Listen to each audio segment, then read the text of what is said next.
If ever you go on an outing, whether it's a day trip or a holiday by the sea, well, it's always fun to bring back a souvenir to remind you of your trip. I brought back this cuddly koala bear from our expedition to Australia. This was about the biggest thing that I could get in my suitcase. But 60 years ago, an American tourist visited this country, and he ended up with a souvenir so vast he couldn't even dream of taking it home. His holiday in the 1920s was spent cycling along the leafy lanes of southeast England. Like many American tourists today, Charles Henry Robinson thought the Kent countryside very attractive and peaceful.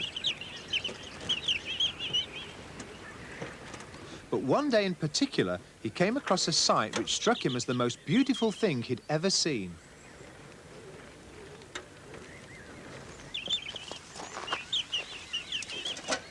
Lying amongst the trees at the foot of a hill, he saw the kind of picture book house that he'd always imagined existed only in England. When he went inside to have a closer look, he found that the stone manor house was in an absolutely perfect setting.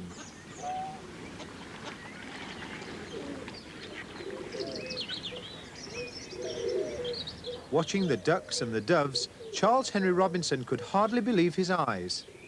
As he stood on the luscious green lawn, he imagined the lord of the manor saddling up for a day's riding outside the stables. To him, it seemed a spoiled vision of medieval England.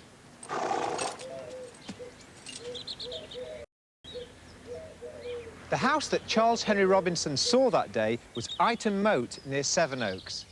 It completely captured his heart, and when the young American returned home, he couldn't forget the fairy tale house he'd seen.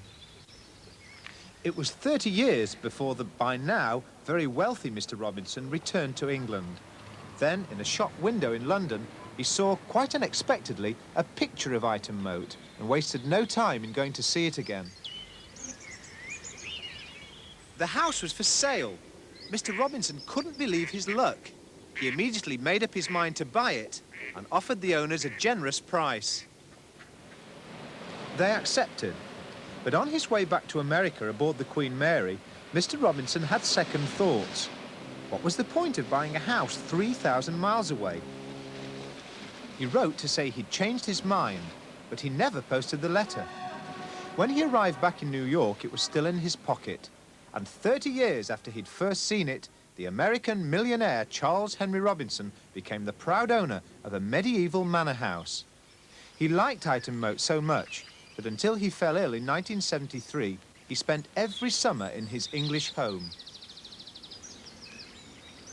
When it was built in the 1300s, this would have been a drawbridge, and this is the moat which gives the house its name.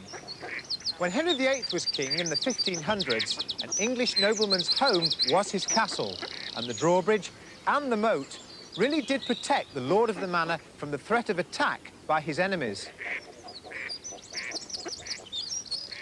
For added security, there was this slit in the wall. It was the medieval equivalent of the modern entry phone.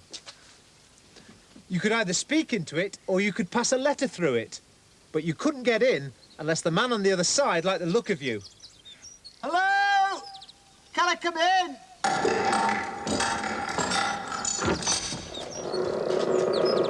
As you walk past the solid oak front door, you soon see that parts of Ightham Mote are built in completely different styles. That's because all its owners in 600 years have each made their own alterations, just as people do to their houses today. But some of their ideas have been very strange.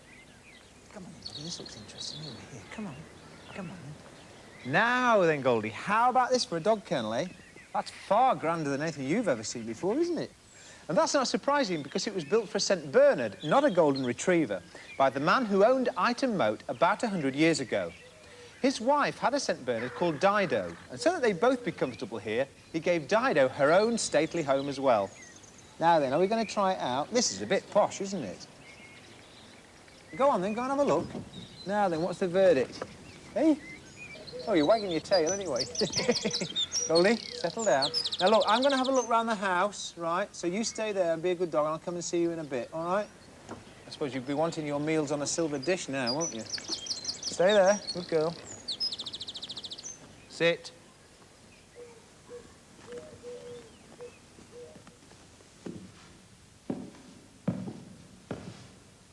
This is the Great Hall. It's one of the original medieval rooms in the house, and it was built by its first owner, Sir Thomas Corn, in 1340. In those days, he and his family probably used it for everything from eating meals to entertaining guests, even making business deals. Then at night, when the family went upstairs to bed, the servants and the men-at-arms slept in here on rush mats on the cold stone floor. In the roof, there are some really funny faces. I don't know who he's been rude to.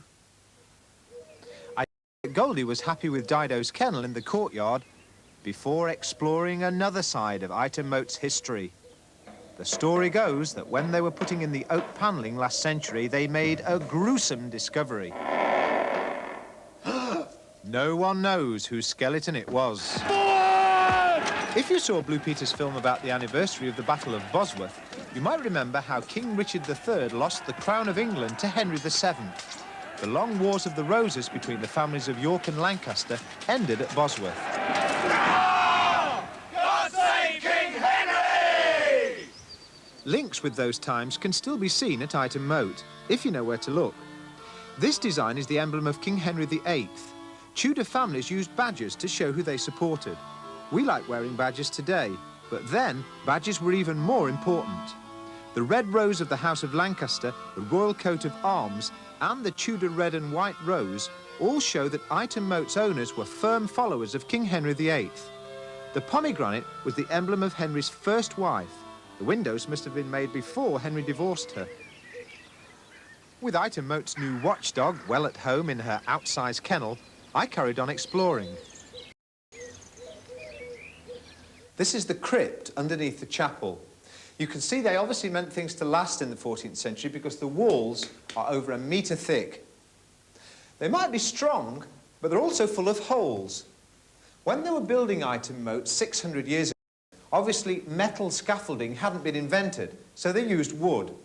And these holes are where the wooden scaffolding was put through the walls. And logically, they're called putlog holes, and for some reason they've never been filled in.